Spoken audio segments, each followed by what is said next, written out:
Assalamualaikum warahmatullahi wabarakatuh. Alhamdulillahirabbil alamin wa bihi nasta'inu ala umuri dunya waddin wassalatu wassalamu ala asyrafil anbiya'i wal mursalin sayyidina wa maulana Muhammadin wa ala alihi wa sahbihi ajmain amma ba'd. Pemirsa nu kusim kuring di pihormat, alhamdulillah ayeuna nincak kana 4 anu katilu insyaallah bade ngabahas tentang kalam. Satacana orang ngawitan ku ngalogat heula. Bismillahirrahmanirrahim. Al kalamu ari ngaran kalam huwa eta ari kalam al lafzu eta lafaz. Al murakabu anu dirangkapkeun al mufidu anu mere paedah bil wad'i kalawan wado bahasa Arab.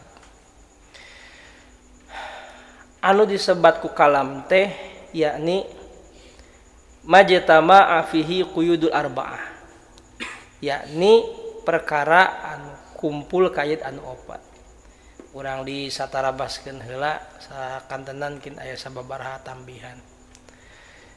Mana kayit nu opat? Hiji lafaz, dua murakab, tilu mufid, opat wado. Ari lafaz teh sora anu ngurung kana sebahagian huruf hijaiyah eta namina lafaz. Mung dina lafaz eta nyalira salarasna kabagi dua lafaz teh. Hiji aya lafaz anu muhmal, dua aya lafaz anu mustakmal. Hartina muhmal teh teu dipake, nomor kadua anu mustakmal, hartina lafaz anu dipake. Cara kumaha anu muhmal sapertikeun zaidun dibalikeun macana jadi daizun. Tapi lamun kelek mah dibalikeun jadi kelek. Nya kelek dibalikeun nya kelek dibalikeun nya kelek we angger eta mah. Nah berarti najan muhmal jadi mustakmal eta mah. Terus aya mustakmal kumaha lafaz anu dipake gitu. Nah tina lafaz anu dipake eta saur Imam Ar-Razi kabagi tilu. Mana nu tilu teh? Hiji alla yadula syai'un min ajzazihi ala syai'in minal ma'ani al-bittah. Yani henteu nuduhkeun saeutik oge tina sekian juzna kana juz maknana. Ya, teu nuduhkeun juz hiji juz kana juz tina maknana. Sapertikeun lafaz mufrad. Ai lafaz mufrad mah contoh ayeuna zaidun nya atos zaidun we wungkul teu nuduhkeun kana makna anu sanesna gitu. Tah lafaz anu mufrad bagian ka hiji. Nu kaduana lafaz teh nyaeta ala yadula syai'un min ajzazihi ala syai'in aslan hina huwa juz'uhu amma bi i'tibarit akhar fa innahu yahsul li ajzazihi diralatun alal ma'ani. Yakni henteu nuduhkeun hiji perkara tina juzna kana perkara anu sejen sama sekali. Dina nalika juzna lamun ku ngarekkeun artina lamun ku ditinjau ku tinjauan anu sejen maka bakal ngahasilkeun. Artina kieu uihan deui henteu nuduhkeun juz maknana kana juz nu sejena, tapi lamun ditinjau ku tinjauan anu sejen eta bisa nuduhkeun kana makna. Contoh sapertikeun lafaz Abdullah. Eta lafaz Abdullah lamun teh mah Abdullah ku orang direken jadi alam, isim alam gitu. Maka eta teh henteu nuduhkeun kana juz anu sejena. Da soalna kan ngan sajuz Abdullah gitu. Tapi lamun teh mah ditinjau ku tinjauan anu sejen misalkeun dijadikeun tarkib idofi. Abdun mudhof, Allahi mudhof ilaih. Tah eta mah bisa nuduhkeun hiji juz kana juz anu sejena gitu. Tah nomor kadua. Jadi henteu nuduhkeun tina hiji sisi, tapi lamun teh mah make tinjauan anu sejen bisa nuduhkeun kana makna. Anu nomor katilu aya lafaz teh ayah sulali kulli wahidin min juz'aihi diralatun ala madulin akhar ala jami'i tibarat. Ayeuna mah setiap juzna bisa nuduhkeun kana juz nu sejena. Sapertikeun kieu al alamu hadisun. Ari alam teh anyar. Alam bisa nuduhkeun kana anyar, anyar oge bisa nuduhkeun kana alam. Ta eta perkawis lafaz saur Imam Ar-Razi.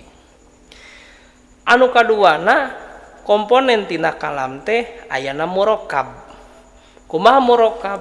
Ai murakkab teh yakni tersusun tina dua kalimah atanapi langkung. Nah ieu murakkab teh salerasna saur ulama kabagi tilu. Tarkib teh kabagi tilu gitu. Susunan teh kabagi tilu. Aya namina tarkib idofi, aya namina tarkib isnadi, aya dina sebatna teh tarkib mazi. Tilu komponen dina kalam teh yakni ayana mufid. Artina omongan anu berfaidah, artina kaharti gitu omonganna teh. Opat tina komponen kalam teh yakni ayana wado. Hartina wado teh ulama aya nu nyebatkeun wado teh kudu bahasa Arab, maka omongan atanapi kalam nu non Arab, bahasa Indonesia, bahasa Inggris, bahasa Jawa jeung sajabina teh eta mah teu kaasupkeun wado, maka moal bisa disebut kalam. Aya deui anu nafsiran yen wado teh yakni omongan nu ngahaja. Makana omongan zaman nu ngalindur, omongan jalma anu teu eling, pedah mabok, eta moal disebut kalam. Kitu. Cara ayeuna jalma ngalindur kitu nya. Efekna teh ngomong anti tolikun, salasah gitu. Anjeun katalak tilu ka pamajikanana keur ngalindur. Maka eta teh teu jadi talakna dan disebut kalam gitu. Nah, ayeuna urang cobi diskemakeun. Anu disebat ku kalam teh yakni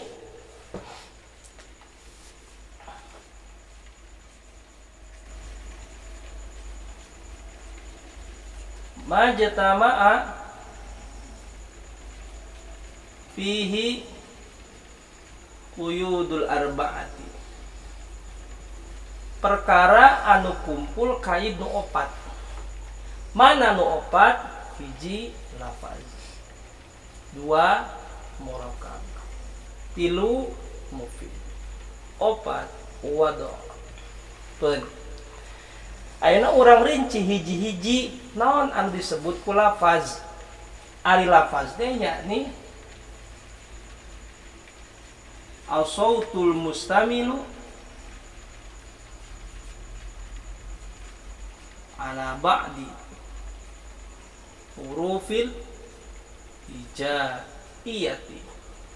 As-sautul mustamilu sora anu ngurung ala ba'di hurufil hijaiyati karena sebagian huruf hijaiyah. Contohna sapertikeun lafaz zaidun. Lafaz zaidun mengandung huruf hijaiyah, sebahagian huruf hijaiyah. Aya zai, aya iya, aya dal. Huruf hijaiyah teh anu abata sajaha hot eta kos budak kitu teh. Nah ieu lafaz zaidun termasuk lafaz. Nomor kedua murakkab. Naon ari murakkab? Ari murakkab mah yakni ma tarokaba min kalimataini fa aksaro, yakni perkara ma tarokaba, perkara anu tersusun min kalimataini tina dua kalimah fa aksaro tawa leuwih loba. Jadi tersusun tina dua kalimah tawa leuwih loba. Contoh anu min kalimataini sapertikeun lafaz zaidun qaimun, hiji zaid dua qaimun. Fa aksaro tawa leuwih loba. Contoh in qoma zaidun, hiji dua tilu. Atanapi misalkan langkung tidinya nya nu 4 aya anu 5 eta gen sami wae. Termasuk murakkab. Dua tah.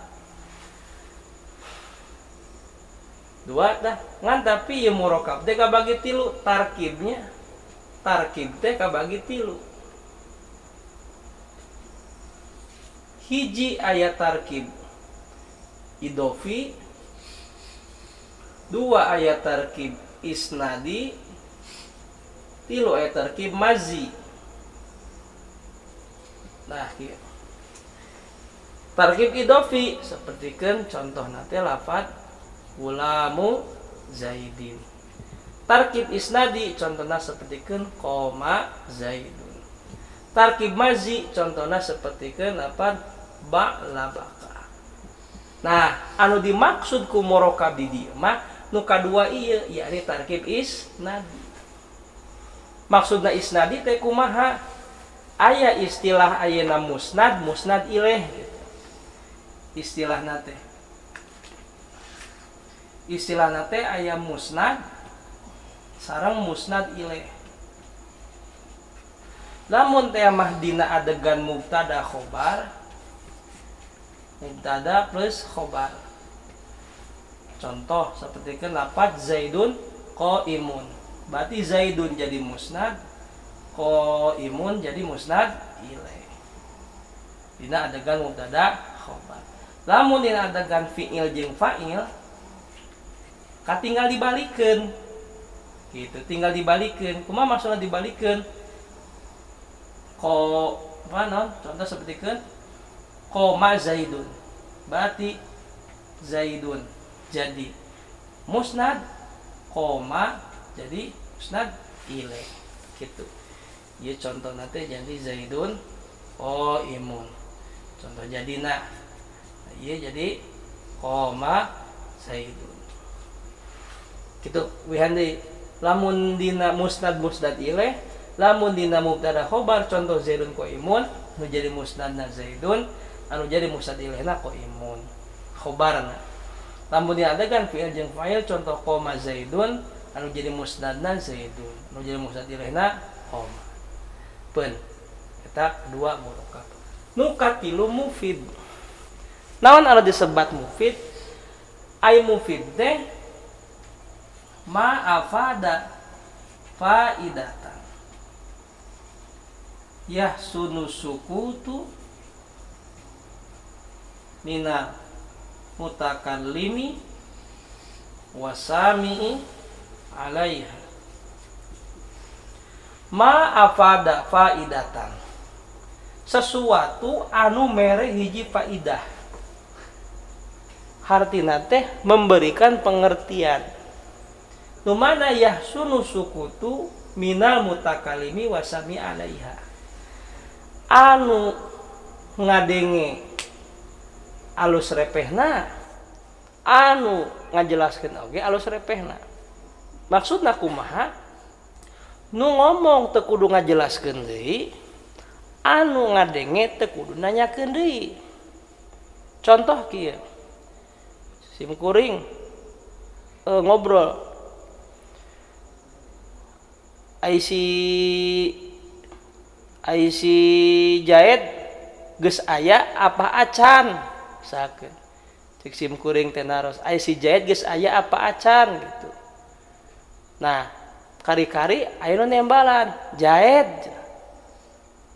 Ngomong teh Jaed. Otomatis meureun bingung eta teh. Kumaha si Jaed gitu teh.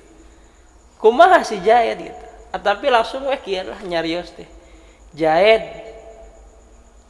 Anu ngomong teh meureun perlu ngajelaskeun deui dengan ngomongna Jaed wungkul. Nu ngadenge nya sarua kunaon si Jaed gitu. Nah, hartina kan nu ngomong kudu ngajelaskeun deui, nu ngadenge kudu nanyakeun deui. Nah, ari mufid mah teu kitu. Nu ngomongnya cukup geus kitu. Nu ngadenge nya cukup geus kitu. Ya, wihan deui. Sageun ayeuna simkuring nyarios Jaed. Otomatis kan pemirsa teh kunaon Jaed gitu. Kudu nanyakeun deui. Simkuring ya kudu ngajelaskeun deui. Makana ketika simkuring ngajelaskeun jaa Zaidun, Jaed datang. Maka otomatis simkuring teu kudu ngajelaskeun deui da geus kaharti. Pemirsa anu ngupingkeun oge, oh nya Jaed teh datang gitu. Nah, nu mawi dina masalah mufid ieu terangkum dina 3 hal. Hiji, mubtada geus aya khobaran.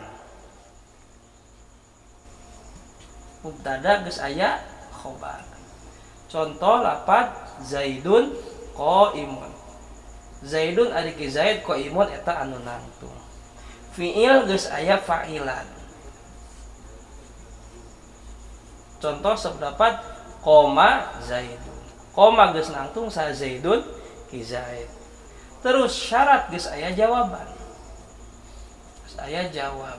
Contoh in koma zaidun koma amrun. Lamun nangtung zaid ngomong kitu unggul moal ka harti. Terus naon gitu. Kayak gitu kan? Artinya nu ngomong kudu ngajelaskeun deui, nu ngadenge kudu nanyakeun deui. Tapi lamun nangtung jahid maka Umar nangtung, jelas gitu mah. Ta eta nu disebat ku mufid teh. Kunaon geuningan kudu aya tilu hal ieu? Kapan saur tadi nu dimaksud ku murakkab di dieu teh tarkibna tarkib isnadi. Tah sakumaha penjelasan nembe di dieu. Saterasna poin anu nomor kaopat tina komponen kalam teh yakni aya wado. Naon wado? Ari wado teh ja'lu syai'i dalilan ala makna. Ja'lu syai'i ngajadikeun hiji perkara dalilan alal makna nuduhkeun kana makna. Nah, nu matak saur nembe ulama benten pendapat aya njebatkeun ieu teh anu dihaja, aya nyebatkeun ieu teh bahasa Arab.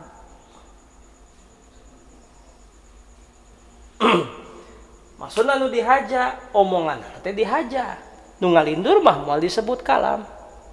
Bahasa Arab omongan nu non Arab maka eta teh moal kasebutkeun kalam. Nah, mun kumpul opat komponen ieu bari timimiti lafaz, murakkab, mufid jeung wado, maka eta nembe tiasa disebut kalam. Misalkan aya lafaz teh ieu. Lafazna mah lafaz, murakkabna mah murakkab. Ngan teu mufid, eta moal tiasa disebut kalam. Contoh seperti lafaz in qoma zaidun. Lafaz soalna al-mustamilu ala badil hurufil hijaiyah. Mencakup karena sebagian huruf hijaiyah. Aya hamzah, aya nun, aya qaf, aya mim, ini saterasna. Murakkab teu kantenan mata rokaba min kalimataini fa aksara. Tersusun tina dua kalimat atawa leuwih. Ieu hiji, dua, tilu kalimat. Murakkab nama ngan sayangna ieu teh teu mufid. Geuningan teu mufid karek aya syarat wungkul. Karek aya syarat wungkul ieu teh. Da lamun teh mah diomongkeun lamun nangtung jaid. Terus kumaha? Ta eta. Masih keneh bingung, can mufid. Makana najan ieu lafaz, najan ieu murakkab tapi can bisa disebut kalam. Naon sababna? Ieu henteu mufid. Kuihan deui nu disebat kalam teh yakni perkara anu terkumpul opat kayid. Hiji lafaz, dua murakkab, tilu mufid, opat wado. Ngan dijamin anu aya dina kitab kuning mah sadayana eta kalam. Margi eta tulisan para ulama karya-karya marantena tentang khazanah keilmuan Islam tangtuna sadayana ge mah kalam anu dina kitab mah nya tangtos lafazna, tangtos ayeuna murakkabna, mufidna, wadona jeung saterasna. Kitu rupina pembahasan dina perkawis kalam. Insyaallah pat anu saterasna bade ngabahas perkawis pembahagian kalam, yakni ayat tilu isim fi'il sareng harap berikut sareng cirina masing-masing. Mudah-mudahan manfaat. Hapunten kakiranganana. Assalamualaikum warahmatullahi wabarakatuh.